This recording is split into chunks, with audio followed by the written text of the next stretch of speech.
السلام علیکم، میں امداد سمرو۔ بہت بڑی پیشرفت ہوئی ہے غیر ملکی خواتین کو اغوا کرنے، یرغمال بنانے اور ان میں سے ایک کے ساتھ زیادتی والے مقدمے میں 3 ملزمان کا ڈی این اے میچ کر گیا ہوا ہے اور مزید ملزمان کے ڈی این اے کی رپورٹس آنا ابھی باقی ہیں۔ 3 ملزمان کو مزید 5 دن کے لیے جسمانی ریمانڈ پر پولیس کے حوالے کر دیا گیا ہے۔ ایک طرف پولیس کی تفتیش ہے جو یہ ثابت کر رہی ہے کہ نائب وزیر اعظم اسحاق ڈار صاحب کے نواسے احمد رضا ڈار ملوث ہیں، نہ صرف ملوث ہیں بلکہ سارے معاملے کے ماسٹر مائنڈ ہیں۔ تو دوسری طرف حکومتی کچھ ذمہ داران جو ہیں وہ اس سارے معاملے کو ڈرامہ قرار دے رہے ہیں اور وہ اثر انداز ہونے کی کوشش کر رہے ہیں سوشل میڈیا کے ذریعے۔ حکومت کے اہم عہدیداران تو خاموش ہیں اس معاملے پر، لیکن سوشل میڈیا پر جو مسلم لیگ نون کا سوشل میڈیا ونگ ہے اور پنجاب حکومت سے تعلق رکھنے والے کچھ ذمہ داران جو ہیں وہ اس معاملے کو ڈرامہ قرار دے کر اثر انداز ہو رہے ہیں اس پر۔ تو کیا کہا جائے کہ جو فیصلہ کیا گیا تھا یا D I G operation Faisal Kamran کے مطابق مریم نواز جو وزیر اعلیٰ ہیں پنجاب کی، انہوں نے انہیں احکامات دیے ہیں کہ کسی بھی قسم کا اثر رسوخ قبول نہ کیا جائے، جو ملزم ہے اس کو ملزم کی طرح ہی ٹریٹ کیا جائے اور انصاف کیا جائے، میرٹ پر فیصلہ کیا جائے۔ تو کیا واقعتاً اس پر عمل ہو رہا ہے یا اب آہستہ آہستہ معاملے کو خراب کر کے اسے سیاسی رنگ دے کے یا اس پر پروپیگنڈا کر کے حکومت خاموشی سے اس پر اثر انداز ہونے کی کوشش کر رہی ہے؟ اس پر بات کریں گے، اور وہ کون شخص ہیں، کتنے قریب ہیں نواز شریف صاحب کے، کتنے قریب ہیں مریم نواز صاحبہ کے، جو اس سارے معاملے کو یعنی خواتین کے ساتھ زیادتی جو میڈیکل رپورٹ کے مطابق ہوئی ہے ایک خاتون کے ساتھ، اور ڈی این اے جو 3 ملزمان کے ساتھ میچ کر گیا ہوا ہے، اور پولیس کی تمام تر تفتیش جو ہے کیا وہ بھی ڈرامہ ہے؟ تو اس پر بات ہوگی۔ اس کے علاوہ اسلام آباد میں ایئر فورس کے گروپ کیپٹن کو شہید کیا گیا تھا، تو ان کے ملزم جو ہیں وہ گرفتار ہو چکے ہوئے ہیں اور ملزم کی فوٹیجز بھی منظر عام پر آ گئی ہیں۔ 20 سالہ وہ نوجوان ہے جس نے قتل کیا، اس پر بھی آگے چل کے بات کریں گے۔ اور بلوچستان میں دہشت گردوں نے ایک بڑا حملہ کیا سیکورٹی فورسز پر، جس میں 3 شہادتیں ہوئی ہیں، خودکش حملہ ہے اور بی ایل اے نے اس کی ذمہ داری قبول کی ہے۔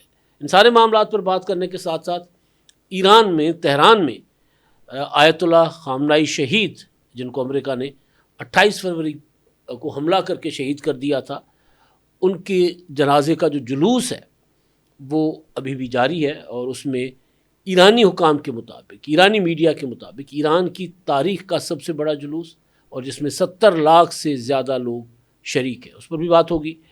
پہلے جناب، یہ جو معاملہ ہے غیر ملکی خواتین کا، جب یہ معاملہ سامنے آیا اور یہ رپورٹ ہوا، بلکہ خبریں سامنے آئیں کہ کچھ 2 غیر ملکی خواتین کو لاہور میں یرغمال بنایا گیا، ان کے ساتھ جنسی زیادتی ہوئی، اور اس کے بعد جو ہے وہ ملزمان جو ہے وہ اس کو کہیں چھوڑ کر یا وہ ملزمان کے چنگل سے نکل گئیں، اور بعد میں تو بہت کچھ آتا رہا سامنے۔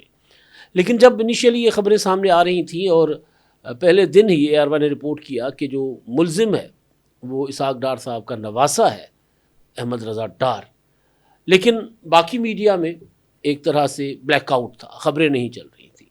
تو نظر آ رہا تھا کہ خبریں کیوں نہیں چل رہی۔ ظاہر ہے ہم جرنلسٹ ہیں، ہمیں پتہ ہے کہ خبر کیسے روکی جاتی ہے، رکوائی جاتی ہے۔ 1-2 دن تو اردو میڈیا اس طرح اس خبر کو رپورٹ ہی نہیں کر رہا تھا، لے ہی نہیں رہا تھا۔ لیکن بہرحال جیسے جیسے جو ہے وہ انویسٹیگیشنز اور رپورٹ سامنے آتی گئیں، تو فائنلی سوشل میڈیا کا پریشر اتنا تھا کہ میڈیا نے بھی تھوڑی بہت خبریں چلانا شروع کر دی۔ کل D I G operation Faisal Kamran نے پریس کانفرنس کر کے بتایا کہ کیا کیا ہوا، کیسے لڑکیوں کو پاکستان بلایا گیا، کس طرح اسحاق ڈار صاحب کے نواسے اپنی گاڑی میں ان کو گھماتے پھراتے رہے، پھر کس طرح لاہور DHA کے ایک مکان پر جو Airbnb پر لیا گیا تھا ان میں ان کو یرغمال بنایا گیا، کس طرح ان کو فون کروا کے ان کو کہ ورثہ کو، ان کی جو ایک لڑکی اسٹیفنی، ان کی والدہ کو اور والد کو فون کروا کے کس طرح ان سے پیسے مانگے گئے، اور پھر کس طرح ان کو دھمکیاں دی گئیں، ڈی آئی جی فیصل کامران کے مطابق ایک ایک فون کال کا ریکارڈ موجود ہے، وہ جو 15 پر کال ہے سارا کچھ موجود ہے، اور اس کے علاوہ انہوں نے کہا کہ جی وہ ایک لڑکی کے ساتھ زیادتی بھی ہوئی ہے۔ لیکن اس سب کچھ کے باوجود انہوں نے یہ کہا کہ جی مریم نواز صاحبہ جو ہیں ان کے احکامات ہیں کہ ہم کسی قسم کا اثر قبول نہ کیا جائے اور یہ پرواہ نہ کی جائے کہ ملزم کا کس سے تعلق ہے۔ ایک طرف یہ، دوسری طرف ظاہر ہے انہوں نے اعتراف کیا کہ ہم انفارمیشن نہیں دے رہے تھے، اس وجہ سے کیا سارائیوں نے بھی جنم لیا، علی ڈار کا نام بھی آیا، مختلف لوگوں کے نام آئے، لیکن بہرحال انہوں نے بتایا کہ علی ڈار کی اس میں کوئی انوالومنٹ نہیں ہے۔ ایک ولید نامی شخص جو باس تھا وہ اس میں کرمنل ریکارڈ یافتہ ہے، ساری چیزیں سامنے آ گئی۔ پولیس انویسٹیگیشن میں یہ ثابت ہوتا ہے کہ ماسٹر مائنڈ ہیں اس سارے معاملے کے احمد رضا ڈار جو کہ گرفتار ہے۔ لیکن ایک شخص ہے راشد نصر اللہ صاحب، راشد نصر اللہ لندن میں انہوں نے جب نواز شریف صاحب جلا وطن ہوئے تو نواز شریف صاحب کے لیے کافی ظاہر محبت کرتے ہیں نواز شریف سے، شاعر بھی ہیں، تو انہوں نے نواز شریف صاحب کے لیے کچھ اشعار لکھے اور پھر رو رو کر وہ اشعار پڑھ کر وہ انہوں نے وائرل کیے، اور اس طرح وہ نواز شریف صاحب کے قریب ہوئے اور لندن میں نواز شریف صاحب کے ایک طرح سے سیکریٹری کے طور پر وہاں پر مقیم رہے نواز شریف صاحب کے ساتھ۔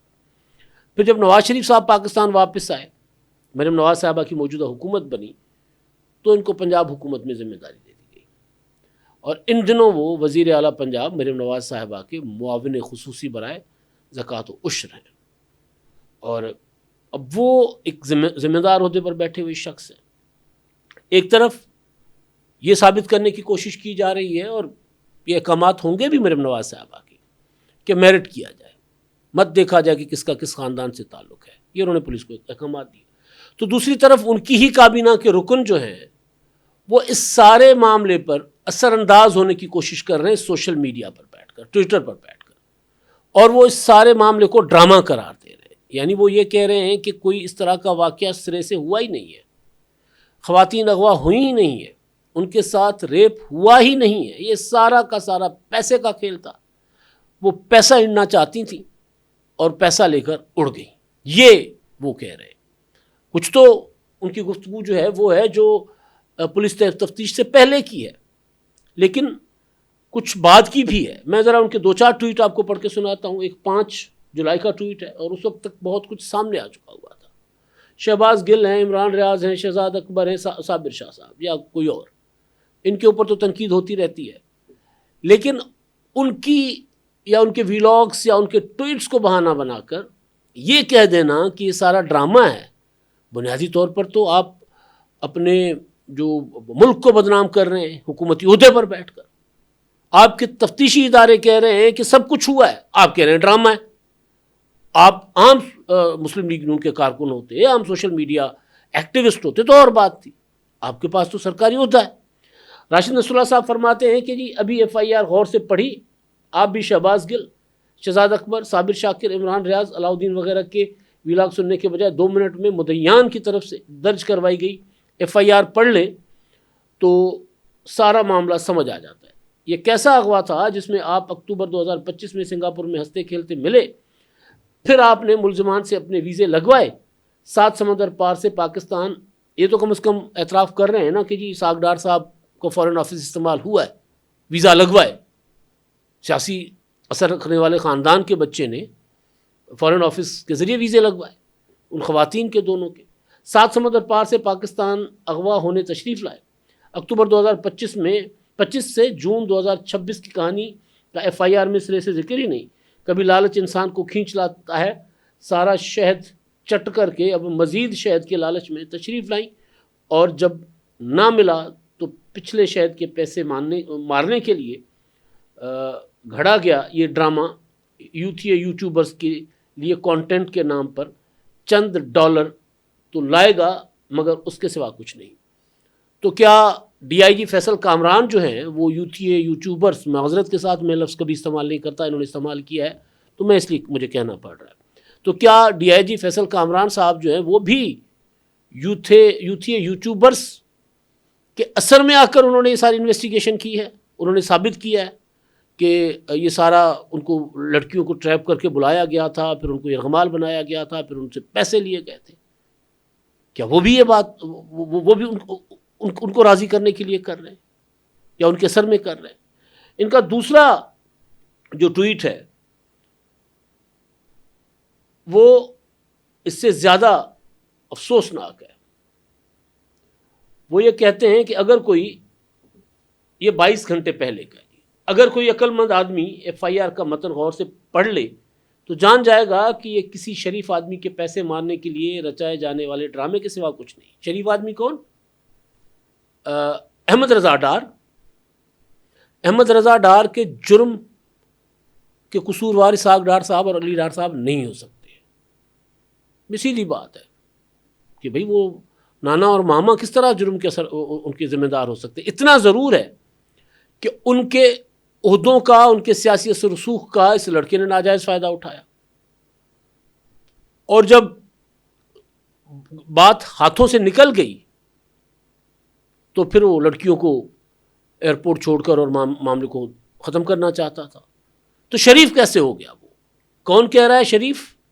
راشد نصر اللہ مریم نواز صاحبہ کی معاون خصوصی ہیں، اور پولیس نے انویسٹیگیشن میں ثابت کیا کہ احمد رضا ڈار گلٹی ہے، مرکزی ملزم ہے، اور وہ کہہ رہے وہ شریف آدمی ہے. تو اثر انداز ہونا اور کیا ہوتا ہے کسی بھی اس مقدمے کے جو عدالت میں بھی جانا ہے، جس میں انویسٹیگیشن ابھی ہو رہی ہے. اچھا جی آگے، یہ بات تو طے ہے کہ رتی برابر بھی حکومتی دباؤ نہیں ہے. اچھا یہ کیا پھر آپ کر رہے ہیں؟ اگر رتی برابر حکومتی دباؤ نہیں ہے تو پھر آپ یہ کیا کر رہے ہیں؟ جب تفتیش مکمل ہوگی تو حقائق سامنے آ جائیں گے. باقی رہے پروپیگنڈا کی بات، تو ہر طرف سے مایوس مرشد کے بچے کچے ڈوبتے فالوورز کو تنکوں کا سہارا. مجھے عمران خان صاحب کو کہہ رہے ہیں، ٹھیک ہے، ان کا رائٹ ہے. ان کی حالت تو یہ ہو چکی ہے کہ بجلی کے بل جمع کروانے والوں کی لائن دیکھ کر رات اپنے ویلاگ میں اسے انقلاب بتاتے ہیں کہ حکومت کے خلاف ٹھاٹھے مارتا سمندر سڑکوں پر نکل آیا. اس کے بعد ایک اور ان کا ایک ٹویٹ ہے، اگر یوٹیوب اور دیگر سوشل میڈیا پلیٹ فارمز اپنی مونوٹائزیشن ختم کر دیں تو ان جھوٹے لوگوں کی دال روٹی بند ہو جائے گی، جن کا کام صبح سے شام سنسنی سے بھرپور جھوٹا کنٹینٹ گھڑنا اور شام کو اس غلاظت کو اپنے منہ سے ادا کرنا. چند ڈالرز کے لیے جھوٹ بولتے اور ان لوگوں کو خوف بھی نہیں آتا. ایک روز حساب دینا ہے. آج عمران ریاض، صابر شاکر، صدیق جان، شہباز گل جیسوں کو کہ ڈالر بند ہو جائیں تو ان کی صحافت کی نام نہاد دکان کا شٹر بھی عمر بھر کے لیے ڈاؤن ہو جائے گا. ٹھیک ہے، آپ کی حکومت پر تنقید کرتے ہیں، کہانیاں گھڑتے ہیں، وہ سارا کچھ، لیکن یہ جو معاملہ جس کو آپ ڈرامہ کہہ رہے ہیں، یہ یوٹیوبرز کا گھڑا ہوا کہانی نہیں ہے. اس میں وہ اسحاق ڈار صاحب کو ملوث کرنے کی کوشش کریں، غلط. علی ڈار کا نام آئے، غلط. لیکن احمد رضا ڈار کو بچانے کی آپ کوشش کیوں کر رہے ہیں؟ جبکہ آپ کی وزیر اعلیٰ نے تو کہا ہے کہ نہیں، اگر وہ ملوث ہے تو اس کے خلاف کارروائی ہونی چاہیے، اور آپ اس کو شریف انسان کہہ رہے ہیں. تو یہ ہوتا ہے اثر انداز ہونے کا ایک طریقہ کسی بھی مقدمے کے اوپر. یعنی حکومت کا فیصلہ کچھ ہے، لیکن خاموشی سے چھوٹے لیول کے لوگ جو حکومتی لوگ ہیں وہ پھر ملزموں کو اسی طرح سپورٹ کریں گے، پروٹیکٹ کریں گے. تو اس کا مطلب کیا لیا جائے؟ اور ٹویٹ ڈیلیٹ بھی نہیں ہوئے، یا تو انویسٹیگیشن کے بعد فیصل کامران کی پریس کانفرنس کے بعد ٹویٹ ڈیلیٹ ہو جاتے، وہ بھی نہیں ہوئے. اچھا جی، اب جو جیو نیوز رپورٹ کر رہا ہے کہ خواتین کے ساتھ جب زیادتی ہوئی، ملزموں کو گرفتار کیا گیا، خواتین کا اور ملزموں کا DNA جو ہے وہ بھیجا گیا لیبارٹری. اس میں 3 ملزمان جو ہیں ان کا DNA میچ کر گیا، انیشلی جن کو گرفتار کیا گیا تھا. اور رپورٹ یہ کیا جا رہا ہے کہ ایک ملزم جو نواز ہے، ان کا نام اس میں سر فہرست ہے. سب سے پہلے غیر ملکی خاتون کو اس نے زیادتی کا نشانہ بنایا، اور اس کے اکسانے پر پھر دیگر 2 ملزمان نے بھی ان خواتین کو زیادتی کا نشانہ بنایا. دیگر ملزمان کا DNA رپورٹ جو ہے ان کی آنا ابھی باقی ہے. اور یہ صاحب کہہ رہے ہیں کہ جی معصوم، یہ ڈرامہ ہے سارا، وہ کس طرح آئی تھی، یہ ہوا تھا. مطلب عجیب بات ہے. ٹھیک ہے، وہ کاروباری معاملہ تھا، خواتین ان کے پیسے نہیں دے رہی تھیں، تو اس کا کوئی اور طریقہ ہو سکتا تھا، اغوا کر کے، جال بچھا کے، بلا کے، اثر رسوخ اپنا استعمال کر کے، خاندانی یرغمال بنا کر، اور پھر خواتین کے ساتھ زیادتی کرنا. اور یہ صاحب بیٹھ کر کہہ رہے ہیں یہ ڈرامہ ہے. چلیں بہرحال. اچھا جی، اب جو میں نے آپ کو بتایا تھا کہ بلوچستان میں ایک حملہ ہوا ہے جیونی بلوچستان کا علاقہ ہے غدر کا، وہاں اس سے کوئی 10 کلومیٹر کے واقعے پر پنواں چیک پوسٹ پر ایک خودکش حملہ آور نے حملہ کیا اور اس میں 3 شہادتیں ہوئی ہیں، جس میں کوسٹ گارڈ اور پاکستان آرمی، ایک کوسٹ گارڈ کے اپنا اہلکار تھے اور 2 پاک فوج کے اہلکار جو ہیں وہ شہید ہو گئے۔ اب یہ سی پیک کے مین روٹ پر یہ چیک پوسٹ واقع تھی جس کو نشانہ بنایا گیا، دہشت گرد حملہ کیا گیا جس پر۔ اچھا جی، اب جو اسلام آباد میں افسوسناک واقعہ ہوا، ایک لڑکا ایک لڑکی کو زبردستی اپنی بائک پر بٹھانے کی کوشش کر رہا تھا، وہاں سے گزرنے والے ایئر فورس کے گروپ کیپٹن عاصم نے دیکھا یہ سارا کچھ ماجرا دیکھا تو اپنی گاڑی گھما کر ادھر گئے اور انہوں نے لڑکی ان کی طرف آ گئی، ان کی گاڑی کے پیچھے اس نے پناہ لے لی اور جو لڑکا تھا اس نے آ کر لڑائی جھگڑا کرنا شروع کر دیا گروپ کیپٹن کے ساتھ۔ وہ گاڑی میں بیٹھے تھے تو ان کو گولی مار دی۔ وہ جو ملزم ہے سعد عباسی، وہ وہاں سے فرار ہو کر اپنا لاہور آ رہا تھا۔ وہ کسی الیکٹرانکس کی دکان پر سیلز مین کا کام کرتا تھا، 20 سال اس کی عمر ہے۔ پھر وہ وہاں سے جیسے نکل رہا تھا اور کپڑے وپڑے بدل کر تو CCTV فوٹیجز میں آ گیا تو اسے گرفتار کر لیا پولیس نے، اور وہ اتنا خطرناک واقعہ ہے، دل دہلا دینے والا واقعہ ہے کہ مطلب بندہ سوچ نہیں سکتا کہ اس طرح کوئی اگر پوچھے کبھی لڑکی کے ساتھ لڑائی کیوں کر رہے ہو اور سیدھی گولی مار دو۔ یہ کھنہ تھانہ ہے، کھنہ اس کی حدود کا رہنے والا ہے ملزم، اسے گرفتار کر لیا گیا۔ اچھا، اب آخری جو بات ہے وہ یہ ہے کہ آیت اللہ خامنہئی شہید، ان کے جنازے کا جلوس جو ہے وہ ایران کی شاہراہوں پر سے گزر رہا ہے اور اس میں مطلب دنیا دیکھ کر دنگ رہ گئی ہے کہ لاکھوں لوگ، ملینز میں لوگ ہیں اس میں، ہر آنکھ اشکبار ہے، اور یہاں تک کہ ڈونلڈ ٹرمپ یہ کہنے پر مجبور ہو گئے کہ ان کو اندازہ نہیں تھا کہ ایرانی قوم اتنی محبت کرتی ہے آیت اللہ خامنہئی کے ساتھ یا اپنی لیڈرشپ کے ساتھ۔ وہ تو یہ سمجھتا تھا کہ جب وہ ان کو شہید کیا جائے گا، مارا جائے گا، تو اس کے بعد تو تتر بتر ہو جائے گا ایران، لوگ تو ان سے نفرت کرتے ہیں، لوگ تو ان کے جبر کی وجہ سے ان کے ساتھ تھے، تو ان کے مارے جانے کے بعد لوگ ان کے خلاف ہو جائیں گے، انقلاب برپا ہو جائے گا۔ ایسا نہیں ہوا۔ یہ ایک جو ہے نا وہ اسرائیل نے جو رپورٹس دی تھی کہ جی بس صرف آپ لیڈرشپ کو مار دیں، ختم کر دیں تو ایران پر ہم قبضہ کر لیں گے 2-3 دنوں کے اندر اندر۔ ایران پر قبضہ کرنا تو دور کی بات، اب بھی اپنی عزت بچاتے پھرتے ہیں ڈونلڈ ٹرمپ صاحب کہ کسی طرح کو ایسا معاہدہ مل جائے کہ میں دنیا کو کہہ سکوں کہ امریکہ سپر پاور ہے اور ہم نے ایران کو اپنی شرائط پر ڈیل کرنے پر مجبور کیا ہے۔